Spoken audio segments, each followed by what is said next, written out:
صلى الله عليك يا مولاي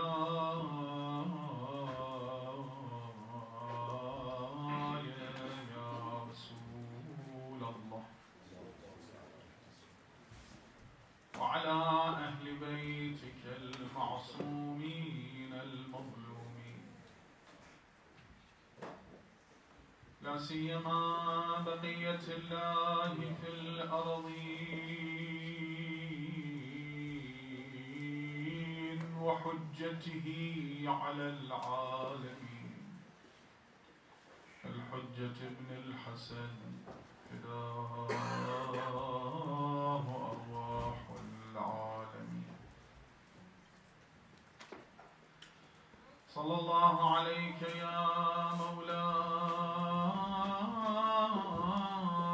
وابن مولاي يا أبا عبد الله،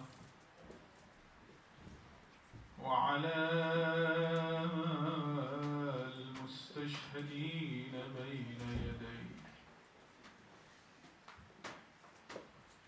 لعن الله الظالمين لكم من الأولين والآخرين. يا رحمة الله الواسعة، ويا باب نجاة الأمة، ويا عبرة كل مؤمن ومؤمنة قريب، يا مظلوم كربلاء،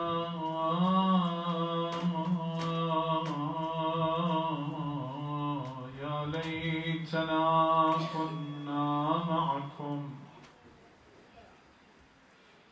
سادتي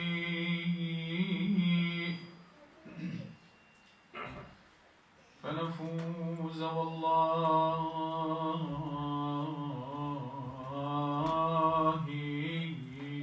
فوزا عظيما. كم يا هلال محرم تشجينا،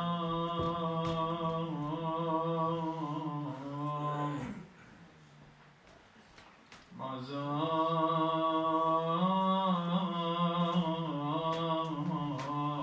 قوسك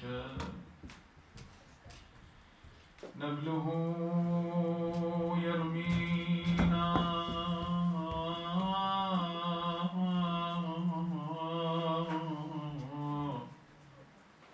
كل المصائب قد تهون سوى التي تركت فؤاد محمد محزونا،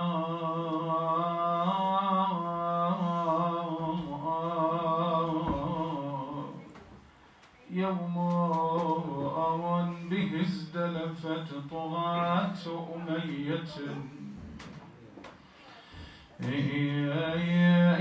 كي تشفين من الحسين ضغايا،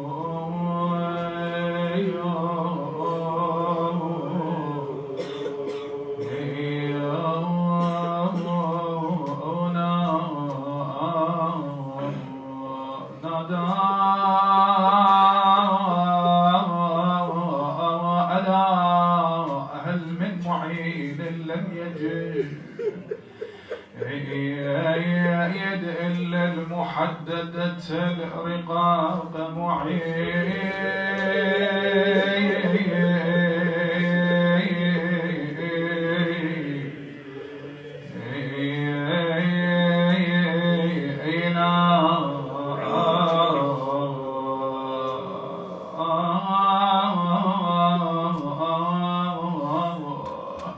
هل هلال محرر، هلال حينما ينظر إليه الإنسان يمتلئ قلبه حزنا على مصائب الحسين. نعم يوم به ازدلفت طغاة أمية كي تشفين من الحسين ضغونا، فسقط على الرمضاء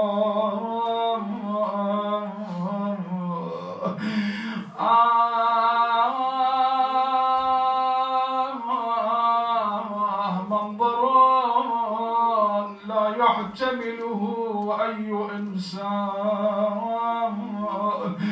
فسقط على الرمضاء عاري ما نال تغسيلا ولا تكفينا،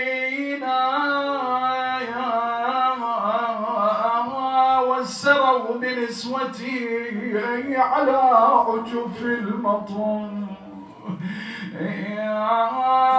تمضي سهولا بالفلا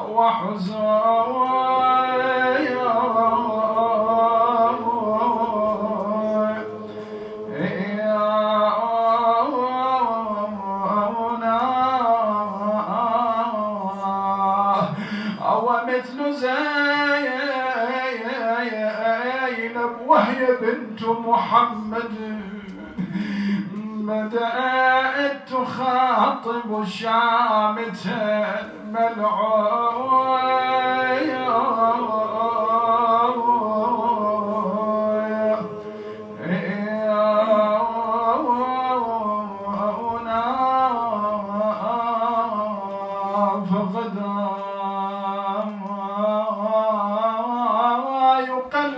بمحضرها مبسما إن كان النبي برشفه مفتويا،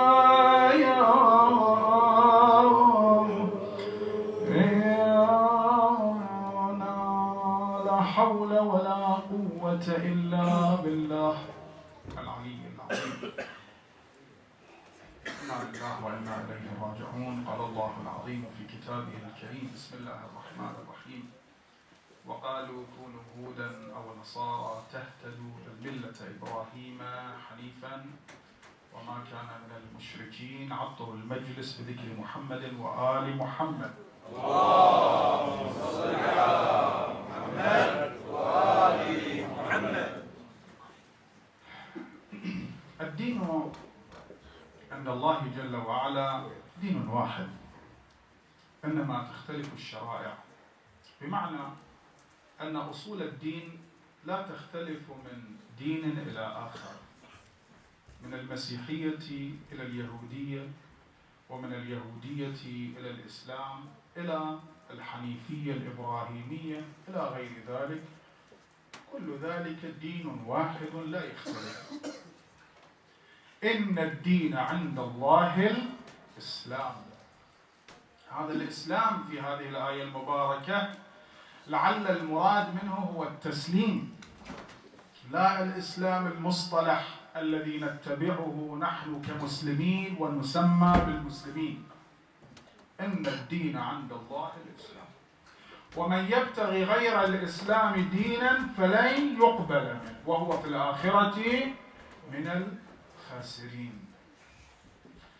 وحينما نقول أن الدين واحد لا يختلف بالأزمان ولا بتواتر الأنبياء ولا من نبي إلى نبي، نعني بذلك الأصول كالتوحيد، كالميعاد، كعصمة الأنبياء، كالأمور البديهية التي يدعو إليها الأنبياء، كالإحسان على سبيل المثال الإحسان إلى الوالدين في كل الأديان، باحترام وتوقير الكبار، الترحم على الصغار.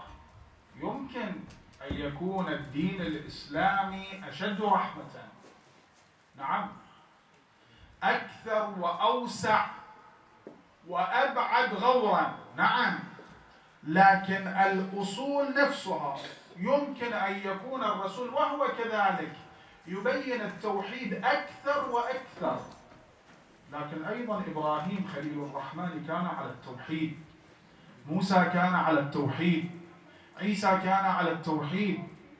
أساسا موسى جاء في زمن كان يقول فيه فرعون أنا ربكم الأعلى، جاء وبلغ للتوحيد، أنت مو رب، أنت حالك كحال أو حالك كسائر الناس، تستطيع أن تحكم عليهم أيام معدودة، وأنت حينما أنك قادر عليهم محتاج إلى الغير، محتاج إلى الحرس، محتاج إلى الحشم، محتاج إلى الأطباء، محتاج إلى واحد يخدمك، محتاج إلى هذا، محتاج إلى المرأة، محتاج إلى الأطفال، محتاج أنت في ذاتك احتياج. أما الله هو الذي لم يتخذ صاحبة ولا ولدا.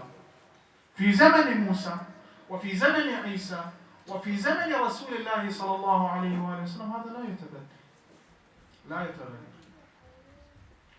حينما بعث رسول الله صلى الله عليه وآله وسلم جاء بالتوحيد، زين، بالرغم من أن بعض الديانات الإلهية وإن كانت محرفة في أصولها وفروعها كانت قد هاجرت إلى الجزيرة العربية، واتخذت الجزيرة العربية موطنا تنتظر من؟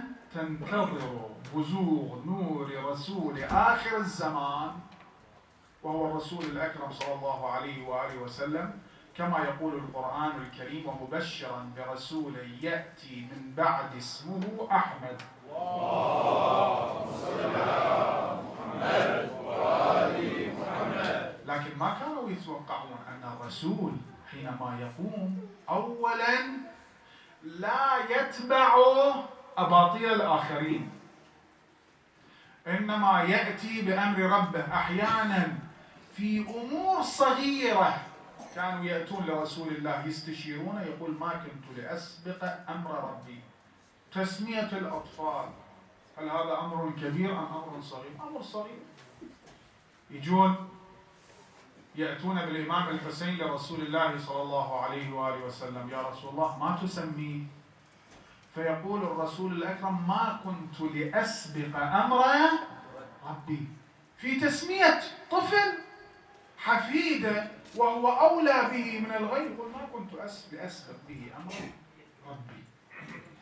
فكيف بالأمور العظام، الجسام، في التوحيد، في غيره، في تبيين أمر الله؟ ما كان يتنازل عن مبادئه وعن الأمور التي أمره الله جل وعلا بها. حينما نزلت آية الولاية: اليوم أكملت لكم دينكم وأتممت عليكم نعمتي ورضيت لكم الإسلام دينا، أو الآية الأخرى: يا أيها الرسول بلغ ما أنزل إليك من ربك فإن لم تفعل فما بلغت رسالته والله يعصمك من الناس.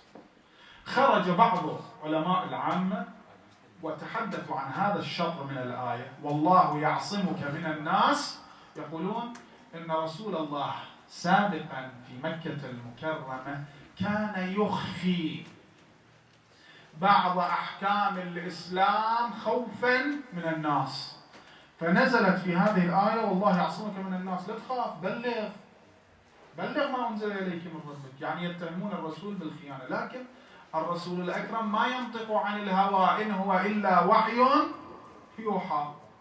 حتى أنه جاءه رجل بعد قضية الغدير: يا رسول الله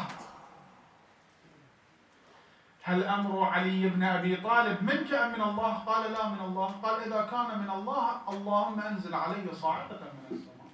اللهم أنزل علي. العام والخاص يرون هذا الحديث: سأل سائل بعذاب واقع للكافرين ليس له دافع من الله ذي المعارج. أنزل عليه الله صاعقة من السماء، أحرقت، سوت فحم. 10,000 20 100,000 واط ما أدري سوته فقط. المهم هو من الله جل وعلا. زين، يأتي الرسول الأكرم كي يبين لك مقام الحسين سلام الله عليه. هذه المقدمة. يأتي الرسول الأكرم ما يرتاحوا له، يقولوا بالتوحيد، خلق الأبدان. هؤلاء يقولون إن المسيح ابن الله، عزير ابن الله، ذولاك يتخذون الأصنام آلهة. لا، ما تصير الشغلة. طلعوا دعايات قالوا كونوا هودا أو نصارى تهتدوا. طبعا الدين اليهودي دين وسيع وبليغ وعنده تفاصيل صعب. شلون التشيع عنده تفاصيل صعب دقيق، كذلك الدين اليهودي. لذا ذولا كانوا يتعززون، عندهم علماء قالوا كونوا هودا أو نصارى تهتدوا. جاء الجواب الإلهي بل ملة إبراهيم حنيفا وما كان من المشركين. اتباعي لإبراهيم خليل الرحمن ليس إلا لأنه كان على الحنيفية، لأنه كان غير مشرك، وأنا لا أشرك بالله جل وعلا طرفة عين. إذن رسول الله صلى الله عليه وآله وسلم على الحنيفية، والأصل هو الإسلام.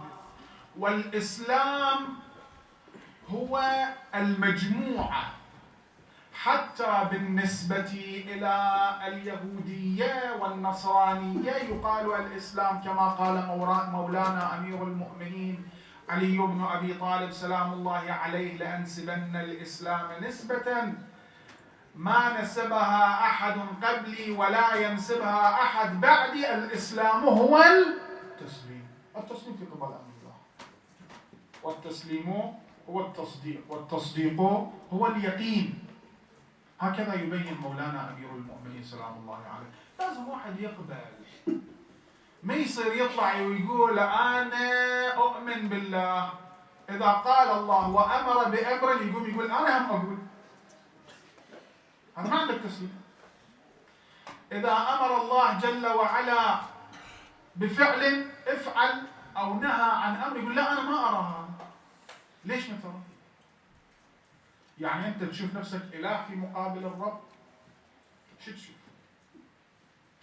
المهم الدين واحد، هو الإسلام. أن الدين عند الله الإسلام، هو الحنيفية، هو الإبراهيمية، هو التوحيد، هو الإيمان بالمعاد. الإيمان بالمعاد في الدين النصراني والدين اليهودي والدين الإسلامي وسائر الأديان الصحيحة الإلهية الصحيحة أصلها طبعا إيمان بالمعاد الجسماني. هذا الجسم الله يحشره يوم القيامة. قالوا من يحيي العظام وهي رميم قل يحييها الذي أنشأها أول مرة وهو بكل خلق عليم. هذا مو في النصرانية والمسيحية الله يحشر الأرواح ويكون تناسخ، الروح تنتقل من جسم إلى آخر. في الإسلام في يوم القيامة الله يحشر هذه الأجسام. الأصول لا تتبدل، الأصول تبقى أصول. زين، وين أريد أوصل؟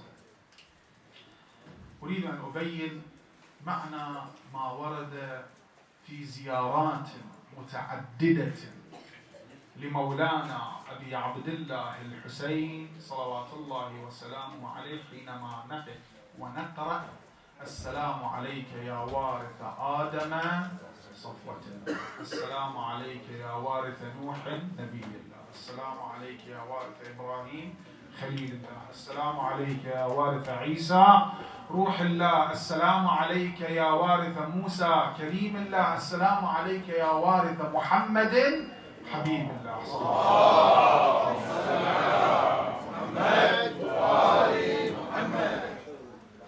إذا كان هناك تخالف حقيقي بين الأديان لا يبقى معنى لوراثة الحسين سلام الله عليه من آدم ومن نوح ومن عيسى ومن موسى ومن سائر الأنبياء، لا معنى لذلك. المعنى لا يكون إلا أن تكون الأصول أصول واحدة: التوحيد، العلم بالتوحيد، المعاد، العلم والإيمان بالمعاد، الفضائل الأخلاقية التي كان يلتزم بها الأنبياء، والإمام الحسين سلام الله عليه يلتزم بها حتى أصبح الحسين عليه السلام مرآة لجميع الأنبياء من آدم إلى الخاتم. بس قضية الوراثة مسألته. أما في زيارة الناحية نقف أمام قبر الحسين ونقول السلام على آدم صفوة الله في بريته. يعني آدم هنا، نوح هنا، إبراهيم هنا، رسول الله هنا، كلهم هنا. ليش؟ ما معنى ذلك؟ معناه ما بينه رسول الله في حديث متفق عليه بين العامة والخاصة بالنسبة لمولانا أمير المؤمنين وأهل البيت كلهم نور واحد. ما مفاد الحديث؟ من أراد أن ينظر إلى آدم في علمه، وإلى نوح في حلمه، وإلى موسى في مناجاته، وإلى عيسى في كذا، وإلى إبراهيم في كذا، فلينظر إلى ولي الله علي بن أبي طالب سلام الله عليه. يعني ما اجتمع في جميع الأنبياء متفرقا، اجتمع في علي بن أبي طالب وحده من العلم والمناجاة والحكمة والصولة والزهد وكل صفات الخير. أمير المؤمنين ورث كل ذلك، كل تلك الصفات، كل تلك العلوم من جميع الأنبياء، فأصبح مرآة لجميع الأنبياء. طبعا ليس بنبي هو ولا شك في ذلك، رسول الله صلى الله عليه وآله وسلم خاتم الأنبياء، وأمير المؤمنين ليس بنبي، مو لنقص في علي بن أبي طالب. الإمام الحسين ليس بنبي، مو لنقص في الإمام الحسين، بل لكمال في رسول الله وهو خاتم الأنبياء، لكمال رسول الله، لأن رسول الله خاتم الأنبياء ويكفي. حلال محمد حلال إلى يوم القيامة، وحرام محمد حرام إلى يوم القيامة. زين، إذن حينما يكون الدين واحدا تكون الوراثة وراثة صحيحة. وإلا إذا دين يأتي بالشرك والعياذ بالله، وأن لله ابن، ودين آخر ينفي لذلك، شلون تكون وراثة من الإمام الحسين لعيسى بن مريم، من الإمام الحسين لموسى بن عمران، من الإمام الحسين لإبراهيم؟ لا، الوراثة هي وراثة حقيقية، وراثة للمقامات، وراثة للمواقف، ووراثة للدين. لذا قال مولانا أمير المؤمنين: لو ثنيت لي الوسادة لحكمت بين أهل التوراة بتوراتهم وبين أهل الإنجيل بإنجيلهم. يعني يحكم بالباطل أمير المؤمنين، بالتوراة الباطلة؟ لا، بالتوراة الصحيحة، بالإنجيل الصحيح. لذا يقول حتى يقوم الإنجيل ويقول صدق علي بن أبي طالب، تقوم التوراة وتقول صدق علي بن أبي طالب. الاختلاف وين؟ في الشرائع. الاختلاف في الشرائع. وشريعة رسول الله صلى الله عليه وآله وسلم أكمل الشرائع. أصول الدين في الإسلام أعمق الأصول، أعمق الأصول. التوحيد الذي جاء به رسول الله أوسع التوحيد.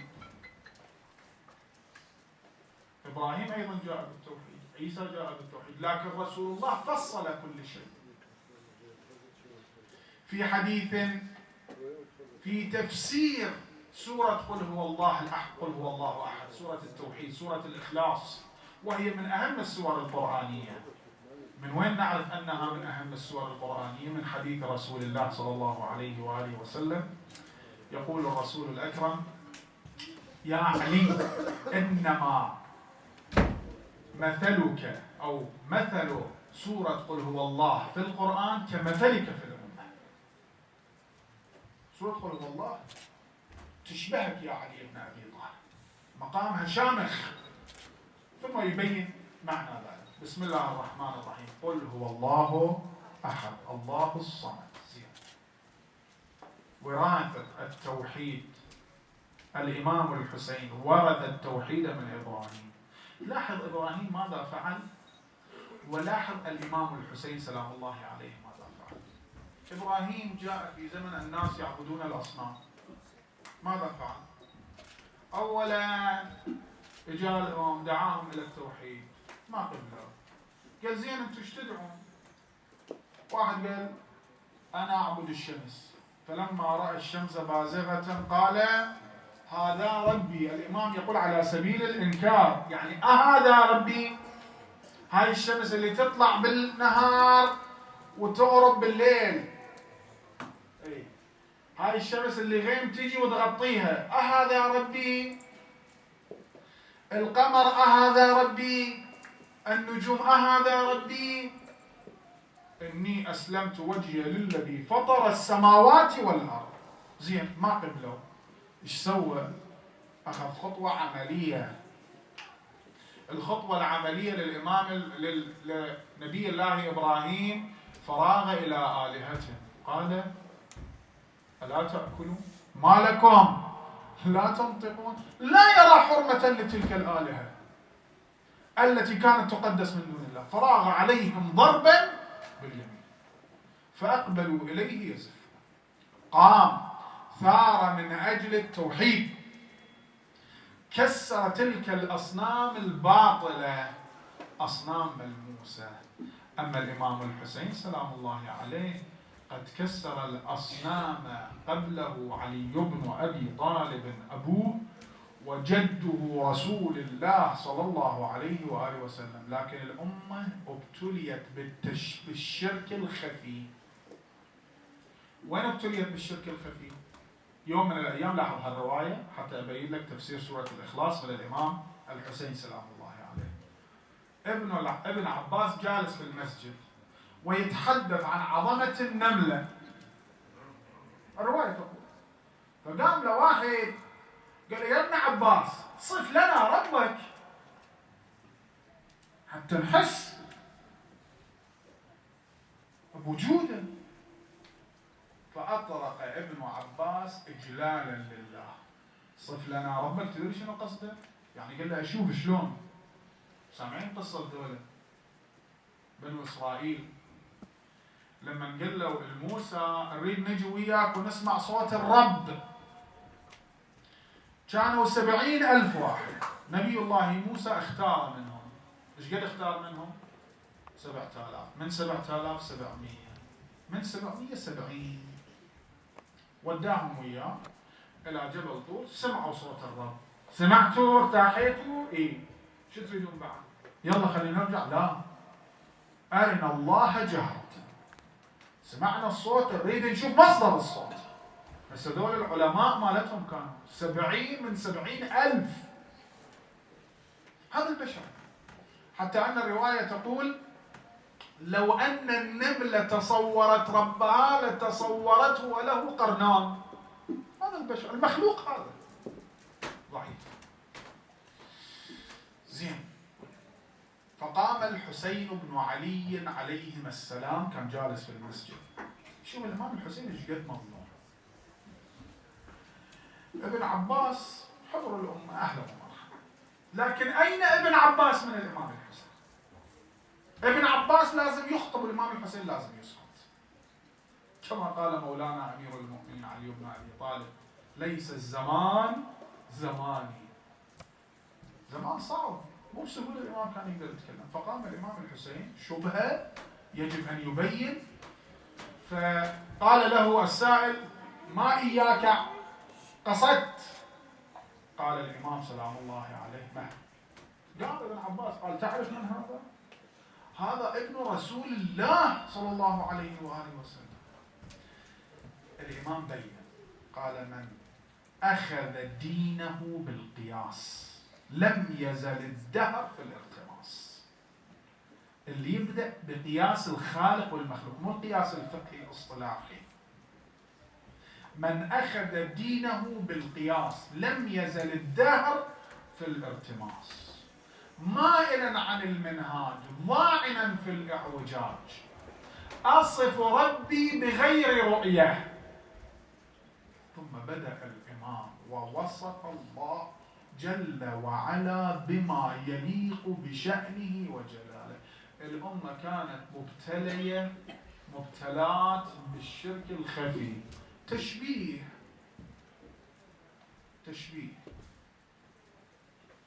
هاي المشكلة اللي تروح إلى الآن تشوف في بعض القوانين المترجمة إلى اللغة الإنجليزية يكتب مطبوعة، ولما الإنسان يطلع من الحج يطوب يده، هذا يكون من الدول الغربية ومطبوع.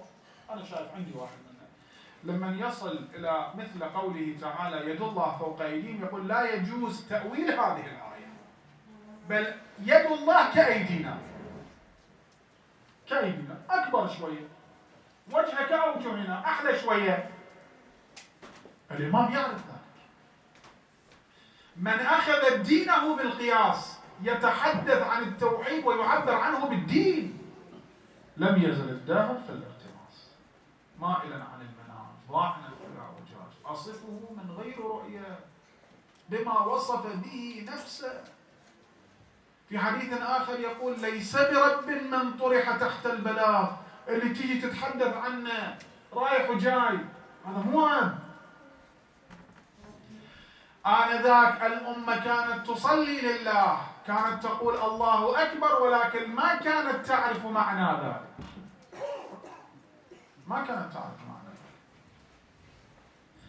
كثير من الأمة كانوا يصلون ويسجدون ببالهم لوجه الله وجه كأوجهنا. الإمام الحسين سلام الله عليه بتعاليمه وبمواقفه وبما ورثه من الأنبياء من رسول الله إلى آدم قام وبين. يأتي إليه جماعة من فلسطين، الرواية تقول يسألوه عن تفسير سورة التوحيد، فيبين الإمام حديث مفصل فقط مقطع منه، يبين الإمام معنى سورة التوحيد. بسم الله الرحمن الرحيم قل هو الله أحد الله الصمد لم يلد ولم يولد. يقف عند هذه الآية وقفة تأمل، يقول بأبي هو وأمي لم يخرج منه شيء كثيف كالولد من الأم، ولا شيء لطيف كالشذر من العين. ترى حتى الأنبياء مو نتاج ترشح رب العالمين. البعض يأتي ويقول إلى هذه الآية ونفخت فيه من روحي، يعني شنو؟ يعني كأن الله عنده روح نفخ في آدم، لا، أو نفخ في عيسى، لا. الإمام يبين يقول هذه روح مصطفات، كما يقول الله جل وعلا كعبتي بيتي، هذه روح اصطفاها صارت روح الله، مو أنه مسانخة لله جل وعلا، شبيهة بالله جل وعلا. لم يخرج منه شيء كثيف كالولد من الأم، ولا شيء لطيف كالشذر من العين، الدمعة من العين، أبدا. الله جل وعلا ليس كمثله شيء. ثم يبين الإمام سلام الله عليه في حديث أو في خطبة بأبي هو وأمي ما توهم فهو بخلافه. تريد تعرف الرب؟ شنو يدخل في وهمك؟ الله غير ذاك. شنو يدخل في وهمك؟ يدخل في وهمك يقولون حديث معروف، يأتي يوم القيامة فيقول الله جل وعلا للنار هل امتلأتي؟ وتقول هل من مزيد. هل امتلأتي؟ تقول هل من مزيد، مزايدة. هل امتلأتي؟ هل من مزيد. كل ما يدق فيها ما تمتلئ. فيأتي الرب ويضع قدمه فيها ثم تقول قطني قطني. وهذا في أصح كتب الإمام الحسين ثار من أجل توحيد الله. السلام عليك يا قتيل الله وابن قتيله. اي نعم، الإمام الحسين ثار من أجل التوحيد، قام من أجل التوحيد، قتل من أجل التوحيد. يأتي أحد الأصحاب للإمام الحسين يسأل عن تأويل هذه الآية: هذان خصمان اختصموا في ربهم، ما معنى هذه الآية؟ الإمام سلام الله عليه يقول، ما تأويلها، يقول: نحن وبنو أمية قلنا صدق الله وقالوا كذب الله. إذن معركة عاشوراء تدور على رحى التوحيد. والحسين عليه السلام قتل من أجل التوحيد كثيرا من الأنبياء، ولذا أصبح وريثا للأنبياء بما تحمل في صدره من علومهم، وبما كانت له من مواقف تضاهي مواقفهم. إذا قام إبراهيم خليل الرحمن وكسر الأصنام الظاهرية، فقام الحسين عليه السلام وكسر الأصنام الوهمية التي دخلت في العقول ببيانه بكلماته. إذا قام موسى ابن عمران في قبال فرعون الذي كان يقول أنا ربكم الأعلى، فكذلك الحسين عليه السلام قام في قبال فرعون زمانه يزيد بن معاوية الذي كان يحكم باسم الدين، وكان هدفه أن يكسر ظهر الدين. إذا قام الحسين عليه السلام، ثار الحسين عليه السلام. سبحان الله، في اللحظات الأخيرة حينما سقط من على جواده بأبي هو وأمي على الرضاء، ماذا قال؟ قال: بسم الله وبالله وفي سبيل الله وعلى ملة رسول الله. يعني كل حياتي وكل ما يملك في سبيل الله.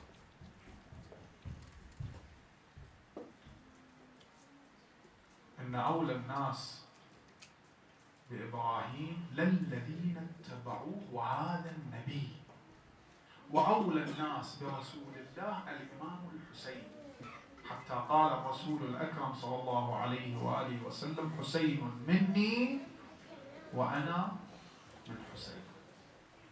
إذن وراثة الحسين صلوات الله وسلامه عليه للأنبياء وراثة حقيقية، وهو تجسيد لجميع الأنبياء.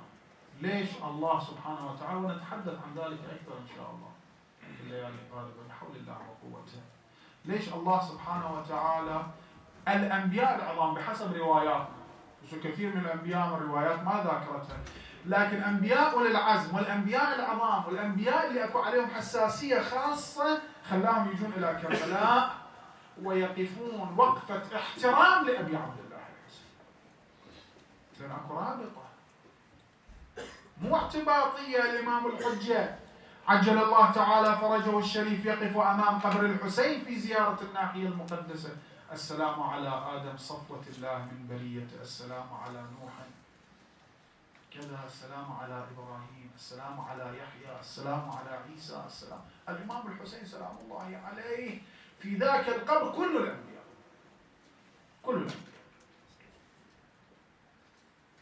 لذا الحزن على الحسين سلام الله عليه حزن على تعاليم الأنبياء بأجمعهم، وحزن على جميع الأنبياء. وما فعل الحسين سلام الله عليه وبفعله له حق على سائر الأديان، جميع الأديان حتى الدين الإسلامي.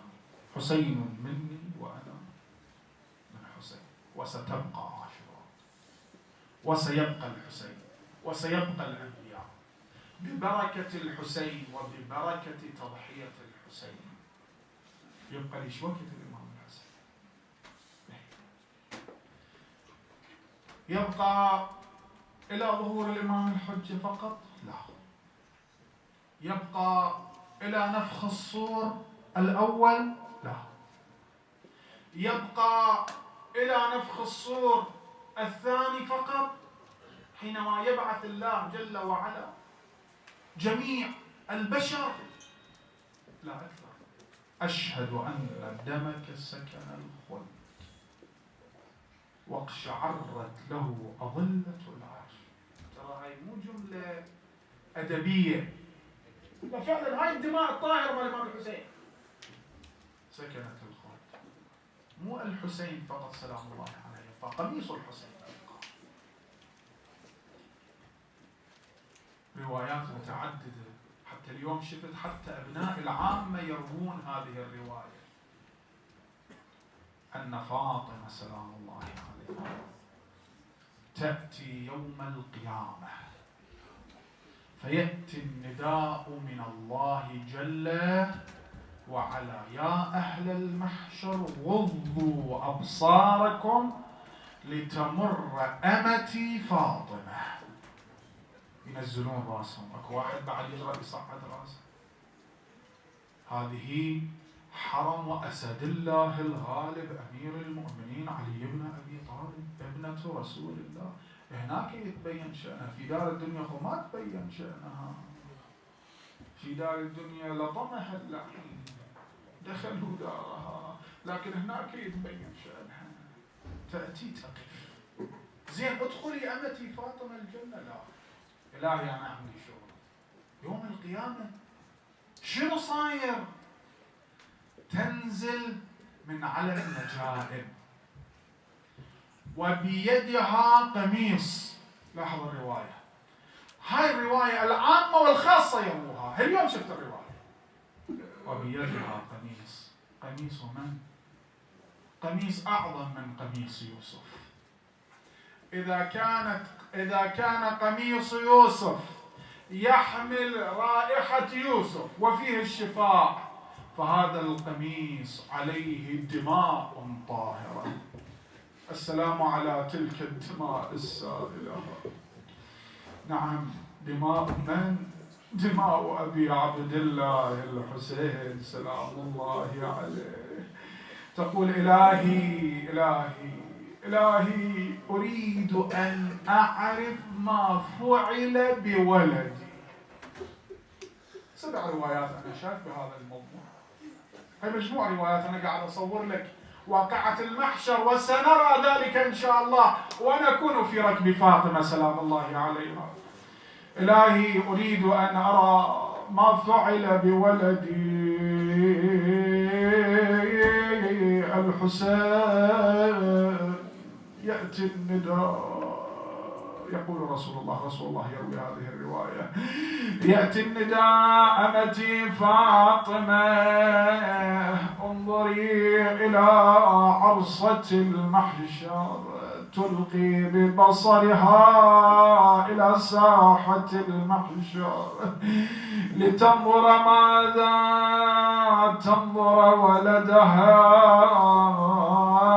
أبي عبد الله الحسين واقفا. لكن هذا الوقوف وقوف خاص. الرواية التي تبين الموقف تبين وقفة أبي عبد الله الحسين، تقول: تنظر أبا عبد الله الحسين واقفا من غير راس. ما حال لهم حينما تنظر إلى ولدها من غير راس؟ أقول: سيدتي فاطمة حينما ولد أبو عبد الله بكيتي عليه، بكيتي على مصاب، ولذا حينما أخبرك أبوك بأنه سيذبح عطشانا تحبين أن ترين ذلك المنظر. كل أم تحب أن ترى ما فعل بولدها. فاطمة الزهراء أم الحسين تريد أن تنظر أبا عبد الله كي تواسي الحسين. تقول: يا حسين أنا معك أواسيك، أشاطرك الآلام والمصائب، رسول الله حينما تنظر إليه تصرخ صرخة مؤلمة أصرخ لصراخها تضج الأنبياء والملائكة لصراخي وصراخها يضج أهل المحشر لصراخ الأنبياء والملائكة كل المحشر ينادي صرخة واحدة كلهم ينادي وحسين. طبع القضية يقتضي أن تنادي فاطمة سلام الله عليها وولداه وحسينا أيوا ذبيحا أيوا عريانا أيوا عطشانا. أنا لا أعلم كيف يقوم الحسين، هل يقوم من غير رأس أم بحسب الروايات التي تقول أن كل إنسان يحشر على الهيئة التي يموت ويقتل فيها أم يقوم وصدره مكسر الأضلاع وإصبعه مبتور. فاطمة سلام الله عليها تنظر إلى كنيها من الوالد حسين يبني أي من ريد ذبحك ذبحني أنا الوالد والقلب لهفان لهفان ودور عزبني وين ما كان ابني ذبيح ولا له كفان ولعبت عليه الخيل ميدان وين اليواسي يشيعه على حسين وولاده ورضيعه على حسين وولاده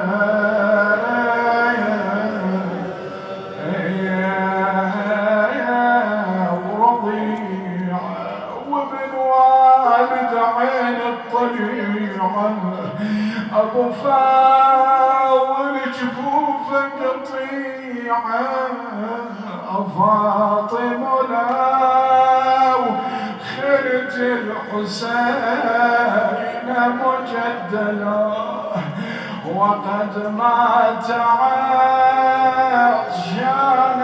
بشاط فراتي إذا لطمت الخد فاطمة عندهم دمع العين بالوجنات إنا لله وإنا إليه راجعون. شيخنا سيدنا إلهنا بالحسين الوجيه وجده وأبيه وأمه وأخيه والتسعة المعصومين من بنيه عجل بوليك الفرج يا الله. اللهم أرنا الطلعة الرشيدة والغرة الحميدة واكحل أنظارنا بنظرة منا إليه. إلهنا به اشف مرضانا به اقض حوائجنا به أد ديوننا به وفقنا لمراضيك جنبنا معاصيك به وفقنا